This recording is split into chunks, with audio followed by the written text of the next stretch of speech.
Vamos ver isso aqui, gurizada. Mistério do Passo de Atlov. Uma história absurda aí. Um dos incidentes mais enigmáticos da história aconteceu no interior da União Soviética há mais de 60 anos. 9 jovens sumiram nos Montes Urais, e nenhum deles foi encontrado com vida. E a história não para de ficar pior. Alguns foram completamente mutilados. Alguns corpos estavam com os crânios esmagados e as costelas quebradas. Ei, tira a legenda. Calma! 50 é demais, também acho. Salve, meu mano Vavá! Outros pareciam ter os olhos arrancados. E um deles estava sem a língua. Vários foram O que justifica um ser humano estar sem a língua? Não.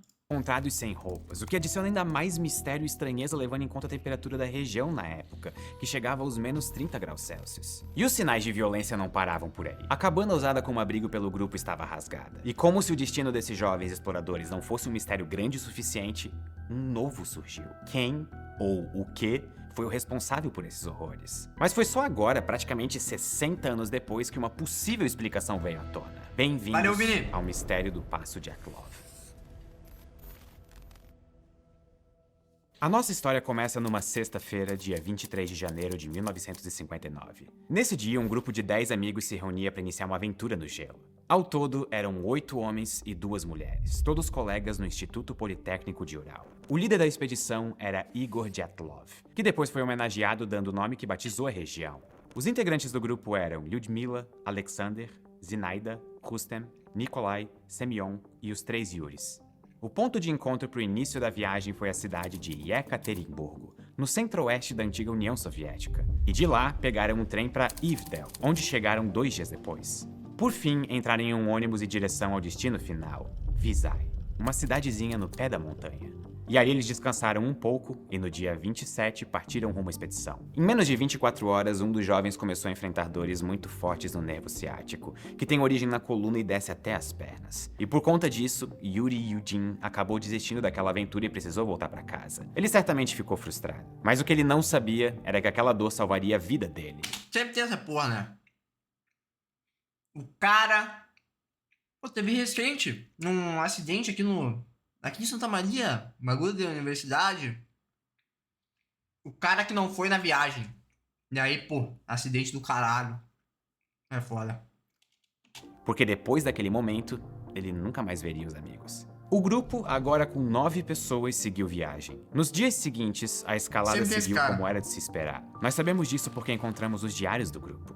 28 de janeiro. O clima até aqui está No da Chape não teve um cara também, né? Teve, eu acho, né? Alguém que não viajou por...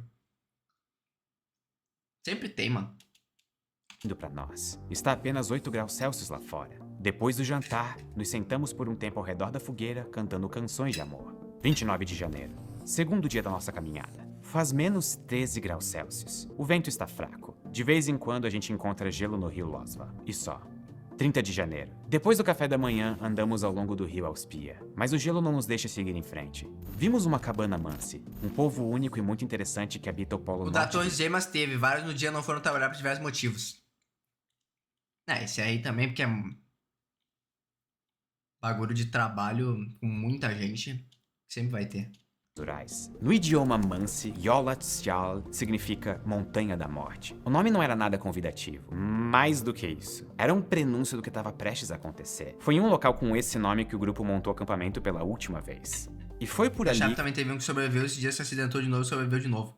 Que no dia 31 de janeiro foram escritas as últimas palavras que constam nas anotações do grupo. O tempo está pior. Vento, neve... Caminhar está especialmente difícil hoje. Não conseguimos ver a trilha. O jantar está na tenda. Legal, quentinho. Não consigo imaginar tanto conforto no cume, com o vento uivante lá fora, a centenas de quilômetros de distância dos assentamentos humanos. Nós não temos mais anotações do dia seguinte, 1º de fevereiro. Tudo o que aconteceu nesse dia é um mistério, mas as últimas palavras escritas no diário logo se revelaram verdadeiras. De fato, os alpinistas não encontrariam mais conforto em nenhum lugar dali em diante. Dali a algumas horas, a paz do grupo de jovens aventureiros estava prestes a ter fim, porque um destino cruel guardava depois do cair da noite.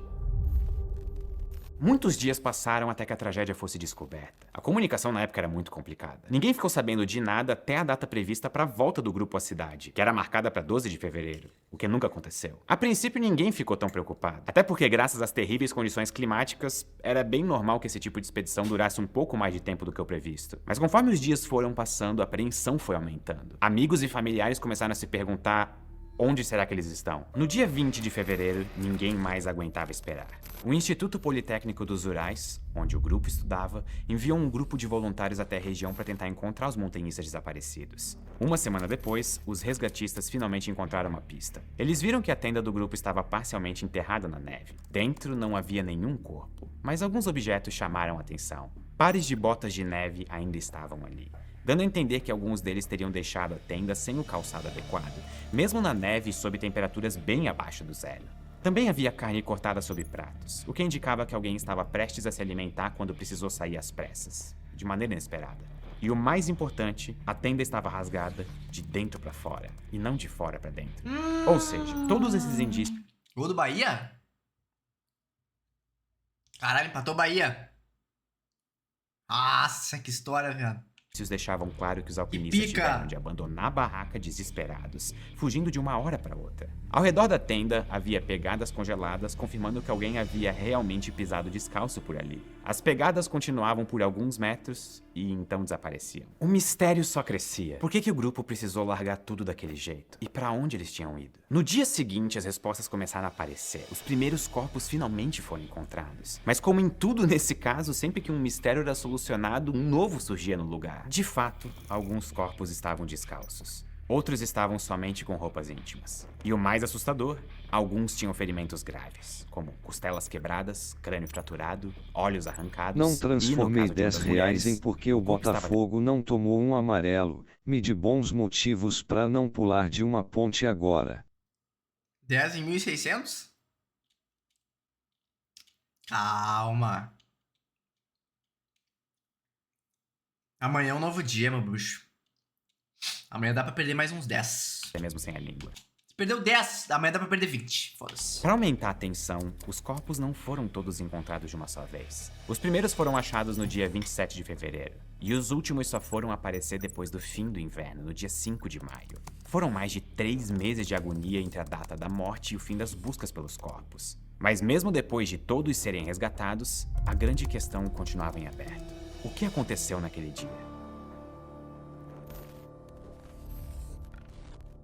Muitas teorias surgiram para tentar explicar essa história. E quando eu digo muitas, são muitas mesmo. De acordo com a BBC, existem aproximadamente 75. Muitas delas giram em torno do fato de que a tragédia aconteceu na União Soviética, que é historicamente uma nação cercada de segredos. Em plena corrida espacial da Guerra Fria, os soviéticos viviam fazendo testes e lançando satélites. Por isso, houve quem acreditasse, por exemplo, que um foguete teria caído no local, e o caso tivesse sido acobertado pelas autoridades da época. Outros apostavam em uma atuação direta da KGB. A teoria diz que o serviço secreto soviético teria feito algum teste militar de algum novo tipo de arma. Até porque, detalhe, nas roupas de alguns dos mortos havia vestígios de radioatividade. Ou, quem sabe, os agentes tenham confundido os montanhistas com fugitivos dos gulags, os campos de trabalho forçados da União Soviética. Mas apesar dessas teorias parecerem o exemplo perfeito de teorias da conspiração, teve gente importante desconfiando que alguma autoridade podia sim estar por trás da tragédia. O ex-presidente russo Boris Yeltsin, por exemplo. Mas mesmo com o fim da União Soviética, nenhum documento, nenhuma prova,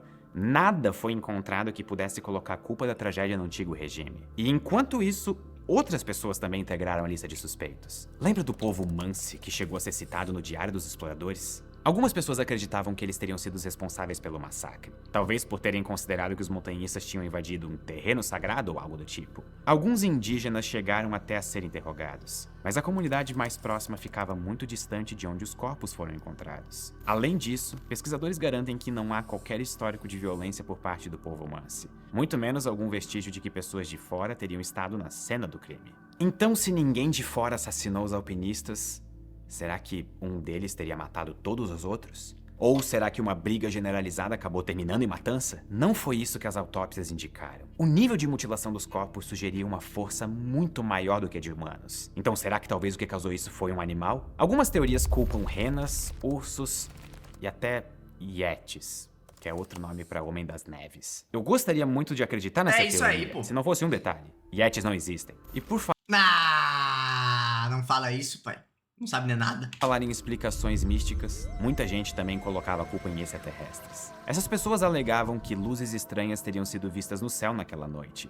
Teorias sobrenaturais não faltaram. Só que as naturais, é claro, foram as que mais chamaram a atenção dos cientistas e investigadores. Foram sugeridas hipóteses de uma tempestade de raios. Suspeitaram também de uma anomalia gravitacional. E houve até quem colocasse a culpa num fenômeno chamado infrassom, em que uma ventania forte teria produzido um ruído de frequência tão baixa capaz de gerar estresse suficiente para provocar uma onda de pânico. O problema é que nada disso jamais foi comprovado. Depois de décadas com teorias sendo descartadas, parecia que o enigma ia durar para sempre. Até que, em 2019, por ocasião dos 60 anos da tragédia, o governo russo reabriu as investigações do caso. E um grupo de cientistas suíços do Laboratório de Simulação de Neve da Escola Politécnica de Lausanne se debruçaram sobre o assunto em busca de uma conclusão. Depois de uma pesquisa longa e complexa, autoridades russas e cientistas suíços chegaram a uma mesma resposta sobre o que matou os 9 jovens. Lembra quando eu disse que a culpada era uma certa força descomunal, implacável e avassaladora? Pois é. Essa tal força é a força da natureza. Porque as mortes teriam sido causadas por uma avalanche. Eu sei que essa resposta pode parecer meio óbvia. E você, inclusive, pode até se perguntar como que eles não pensaram nisso antes. Acontece que não havia nenhum indício de avalanche. Nenhum rastro esperado para esse tipo de incidente. E, inclusive, se acreditava que era impossível de uma avalanche acontecer naquele local. Isso porque avalanches, teoricamente, só acontecem a partir de 30 graus de inclinação. E a montanha naquele ponto só teria 23. A questão é que essa foi uma avalanche extremamente específica e rara. É a chamada avalanche de placa. Ela acontece quando tem muito vento numa montanha, levando neve fresca para onde já existe uma camada coberta com neve mais solidificada. Essa neve fresca vai se acumulando aos poucos e, em um dado momento, algo acontece para que toda essa placa se desprenda de uma vez só, varrendo tudo que tem pela frente. Nesse caso, a queda teria sido provocada pela instalação da própria tenda do acampamento. A quantidade de neve na região, inclusive, acabou camuflando o verdadeiro declive da montanha. Novos cálculos feitos pelos cientistas suíços mostraram que, no ponto exato em que a tragédia aconteceu, a inclinação era de 28 graus, e não de apenas 23. O estudo com esses novos números foi publicado na revista Nature, e só foi possível graças a uma série de simulações feitas em computador pelos cientistas. E se você também acha incrível como a tecnologia ajuda a resolver até os mistérios mais bizarros da história, talvez seja a hora de dar um passo nesse mundo. Na Alura você aprende desde o básico de programação... Não! Me disseram que na Kik não tinha AD! Eles me falaram isso! Até coisas mais avançadas, tipo IA, ciências de dados e simulações. Tudo online, no seu ritmo e com mais de 120 mil pessoas aprendendo junto com você. Quer testar? O link com 15% de desconto tá aqui na descrição ou no comentário fixado. Só não vale deixar esse conhecimento Tomei AD na Kik, disse o guri dos Pampas da Twitch, não! no gelo. E agora sim, vamos voltar aos responsáveis por um trabalho tão incrível. Um dos responsáveis pelo trabalho conta que ele teve a ideia de fazer essas simulações enquanto assistia a um importante documentário científico chamado Frozen.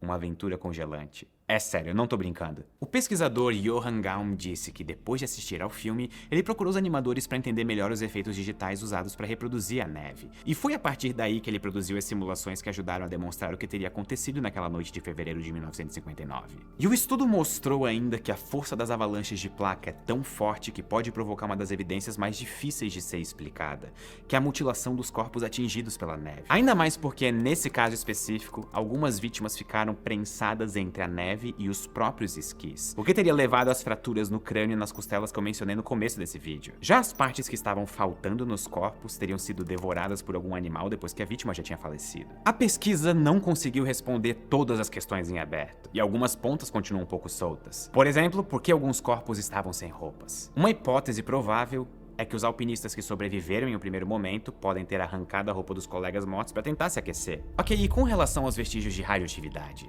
Talvez eles já existissem antes mesmo de toda essa tragédia. Alguns integrantes do grupo estudavam física nuclear na faculdade. Por mais tentador que seja buscar explicações sobrenaturais, muita gente esquece que a natureza pode ser extremamente perigosa. Como o ser humano vive há milhares de anos em meio à civilização, é comum que a gente não se dê conta disso. Mas a verdade é que o simples fato de sobreviver em um ambiente hostil pode ser um tremendo desafio. Mas e pra você? Qual parte do mistério do passo de Etlov ainda merece uma explicação? Digita aqui nos comentários. Muito obrigado e até a próxima. Pra mim foi o pé grande. O que vocês acham, gurizada? Curiosa avalanche que quebrou costelas, rachou um crânio, pulverizou órgãos, mas que não conseguiu quebrar um prato ou cobrir pegadas. Ele falou que o pé grande não existe? Não, ele falou que o... É o outro ali não existe. O Yetis, Homem das Neves.